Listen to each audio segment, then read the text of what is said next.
Hey everyone! There's a massive amount of movement happening in the AI video space this week, and I really want to walk you through the crucial updates that actually move the needle for creators scaling their social channels. I'm also personally thrilled to share that Shelby and I just welcomed our first baby, meaning I'm officially back from parental leave and feeling incredibly grateful for all the kind well wishes you sent our way. The big headline across the industry right now is a flood of brand new AI video generation tools, and the creator conversation keeps centering on the same core questions. Specifically, which tools are genuinely useful for content creators today, which ones are actually production ready for daily use, and how can you avoid sinking money and precious time into shiny but ultimately useless demos?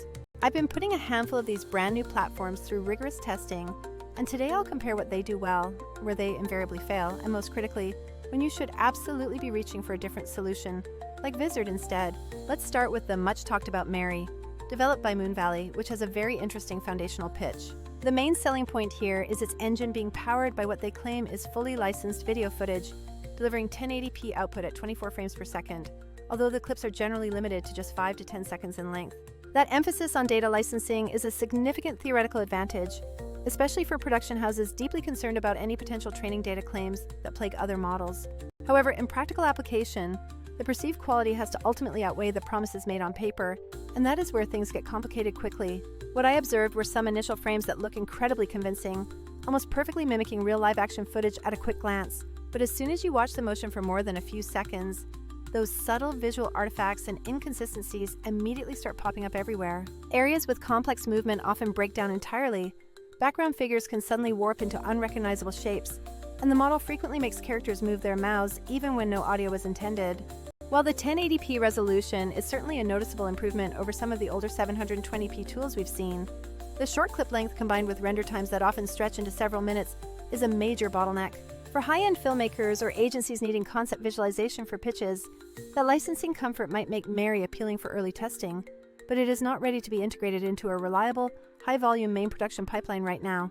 Mary does include several clever specialized features, such as motion transfer, pose transfer, camera animation, and explicit trajectory control. Some of these controls are genuinely fascinating, like copying the exact handheld camera shake from one real clip and precisely applying it to a completely generated scene. Unfortunately, the fidelity across all these advanced features remains highly inconsistent when you dig deeper into the results. Pose transfer and performance-driven elements frequently trip up on human anatomy, resulting in broken limbs, while trajectory control often yields backgrounds that look heavily warped and unnatural. Next up is Kling version 2.1, which has reportedly sharpened its overall aesthetics and claimed major improvements in the tricky area of rendering legible text within generated images. In my testing, Kling delivered a decent performance on static stills and several close-up character shots, suggesting some positive movement in detail retention. However, we encounter the same predictable problem we often see. Sometimes characters start speaking without prompting, the mouth animation simply does not sync with external audio, and complex scenes invariably glitch out near the edges of the frame. The claimed improvements for embedding text within the picture are genuinely legitimate, as Kling is notably better at keeping fonts readable and kerning accurate compared to its previous iterations. Even so, for dedicated promotional artwork or static branding graphics, I still find that specialized third-party image tools often deliver a superior, cleaner, and more controllable final product.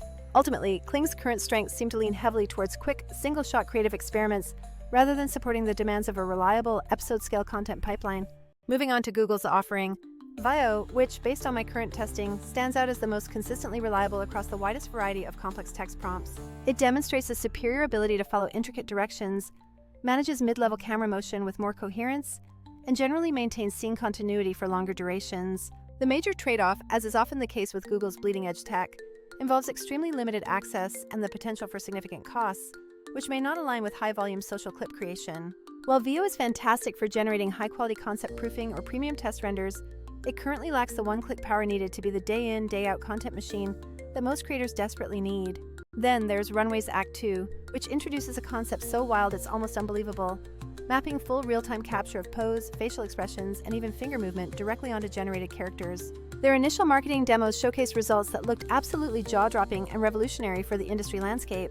However, the reality check comes when you actually use it. As hands and fingers frequently break down into unusable shapes, extra limbs can inexplicably sprout from animations, and the lip-sync timing often slips into awkward, noticeable delays. If you are an animator or visual artist iterating quickly on short experimental social clips or concept reels, Act 2 is definitely fun, incredibly engaging, and absolutely worth trying out for inspiration. But for anything requiring polished, reliable production work that needs to ship on a deadline, it is simply not at the required standard yet. So, what does this entire landscape review actually mean for the average working creator trying to grow their channel week over week? The current generation phase of AI video is undoubtedly exciting, but it is also incredibly noisy, filled with features that sound amazing but fail under real-world pressure. Too many tools promise cinematic output and absolute control, but they all still suffer from persistent edge case failures like talking when they shouldn't, melting backgrounds, or motion that simply doesn't align with the camera.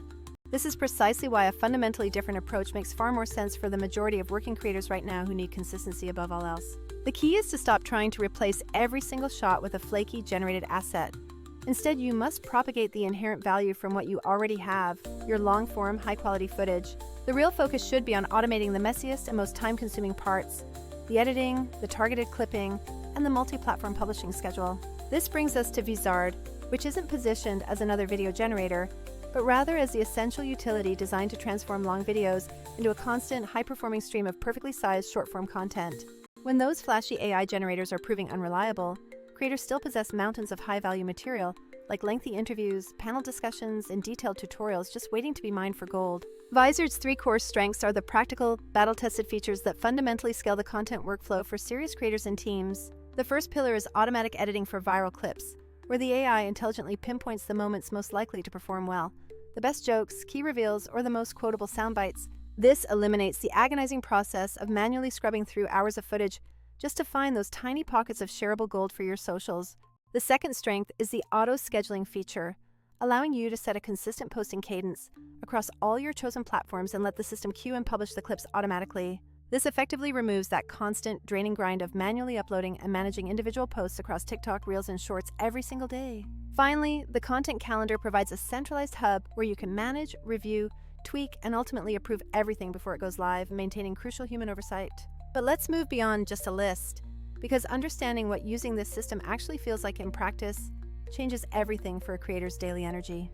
Picture this scenario. You just wrapped up a power-packed 60-minute live stream, absolutely overflowing with great discussion and insights. Instead of dreading the next 2 days spent painstakingly hunting for those one-minute gems, you simply drop the entire file directly into the Vizard system.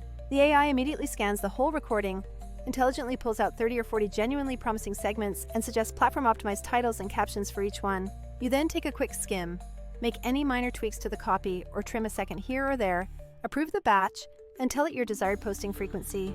The system then automatically posts those clips throughout the week while you are already focused on planning or conducting your next long-form session. That transforms what was episodic content, one big video, into a powerful, self-sustaining engine that feeds your various social feeds daily without constant manual oversight. Consider the practical advantages when comparing this to a generator-first workflow, where you're relying on tools like Mary or Kling for your core shots. With generative clips, you'll often find yourself spending significant extra time trying to composite elements, painstakingly fixing those inevitable artifacts, or forcing slow re-renders just to get something minimally usable. But when you start with Vizard, you are beginning with footage that is already coherent. Faces match perfectly, the audio sync is inherently locked, and the background is stable and behaving exactly as it should. This massively reduces the amount of frustrating rework you have to do, freeing up your actual creative energy to focus solely on the storytelling and message. Let's look at a few real-world scenarios where I tested this content repurposing process successfully. For a long-form interview, Vizard surfaced the top 5 30 to 45-second clips based on predicted engagement metrics, and one of those instantly drove significant traffic back to the original long episode. When handling a detailed product walkthrough, the tool efficiently pulled out bite-sized, actionable tips and automatically scheduled them as a continuous short series across all platforms. This consistent delivery dramatically increased our overall engagement because we posted regularly, instead of just dropping one huge video and hoping the algorithm favored it. Even with a messy recording that had noticeable microphone pops, Vizard intelligently detected the cleanest segments and suggested necessary audio fades and overlay captions for polished execution. There are also several small but absolutely crucial features baked in, such as the ability to select specific tone templates to guide the AI's caption writing style.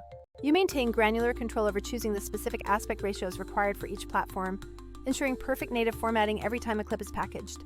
Crucially for growing teams, Vizard natively supports multi-user workflows, allowing editors, producers, and managers to collaborate efficiently within that single shared content calendar.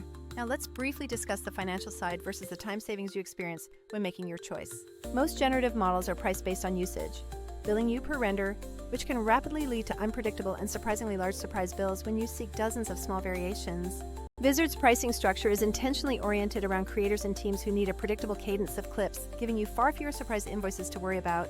The time savings are perhaps the most significant advantage, potentially turning an 8-hour manual repurposing job into something you can complete end-to-end in under an hour, including those necessary human tweaks. Here's how you can construct an even more powerful workflow by intelligently mixing generative AI with this automated editor. Use generative tools specifically for creating unique hero visuals, establishing shots, or highly stylized interstitial graphics that need that unique AI look. Then, rely on Vizard to meticulously chop up your reliable, high-engagement interview snippets, highlights, and tutorials for consistent daily output. If you do render those cutting-edge AI clips, feed them directly into Vizard as initial assets. The platform will automatically integrate them into your calendar and optimize scheduling around them. Furthermore, leverage Vizard's built-in styling templates to maintain a cohesive brand. Look across both your experimental AI renders and your standard real-world footage clips. To quickly recap when you should choose which specific tool in your arsenal, let's run through a final rapid-fire comparison. Choose Mary when you need to run licensed, footage-backed aesthetic experiments, but only if you are mentally prepared to tolerate significant artifacts and short final clip lengths. Select Cling when your immediate need is improved images containing readable text or for rapid single-shot stylistic tests, but be vigilant for those strange, unintended character actions. Opt for Google VO when you absolutely require the highest possible fidelity for complex generative scenes, understanding that you will face access restrictions and potentially higher running costs. Go with Runway Act 2 when your primary goal is prototyping complex character animation or testing the limits of performance capture capabilities for concept reels. And finally, choose Vizard as your daily workhorse because it offers the consistent, reliable output, cross-platform scheduling, and minimal babysitting required to actually grow consistently. Before you rush out to replicate every single shot with a new generator, pause and ask the crucial question: does this specific output truly need to be generated from scratch? Or could you achieve a much higher return on investment by simply turning your existing long-form interviews and panels into a steady stream of snackable, automatically posted clips? For approximately 95% of individual creators and small teams, that second option is unequivocally the fastest, most reliable path to real channel growth today. Here are a few final, tactical pro tips I picked up during my testing cycles this past month to maximize your results. Always retain your raw, original, long-form footage, because that is always going to be your most dependable source material for authentic cadence and clean audio. Use the generative tools sparingly for that extra flair and branding element, but ensure your primary high-volume pipeline is built on assets that you know are stable and easy to scale. Definitely automate the posting process to save time, but crucially, keep a human in the loop for those first few weeks to fine-tune the calibration of tone, thumbnail style, and the call-to-action phrasing. If you haven't yet, I highly encourage you to try Vizard by dropping in one long episode and letting it generate and schedule a full week's worth of your social content in one focused sitting. You will be genuinely surprised by the sheer amount of momentum that centralized system can build for your channel over a short period of time. And hey, if you end up blending some of those experimental generative shots with your Vizard-edited clips, please tag us over on socials at the Vizard app account. We absolutely love seeing those creative workflows that blend the best of both worlds without getting stuck chasing every shiny new rendering feature. To wrap things up, the generative AI tools are definitely shaping the future of high-end production and initial concepting, and they are improving at an absolutely breakneck speed. However, right now, if your primary objective is tangible growth, consistency in output, and maintaining your sanity, automating the editing and publishing with a tool built for creators like Vizard will get you there far faster. It is not designed to replace your unique creative vision. It is purely there to give you back the time and the structural repeatability required to actually ship that vision across platforms daily. Thank you so much for sticking with me through this comprehensive rundown of the latest AI video news and analysis for the week. I am officially back in the saddle and ready to keep testing every single new piece of tech, so please feel free to ask for a dedicated walkthrough of any specific tool you are currently curious about. Alternatively, drop a small clip and I will show you precisely how I would approach slicing it for maximum impact using the Vizard system. I look forward to seeing you all again in the next video. Have a productive week creating content.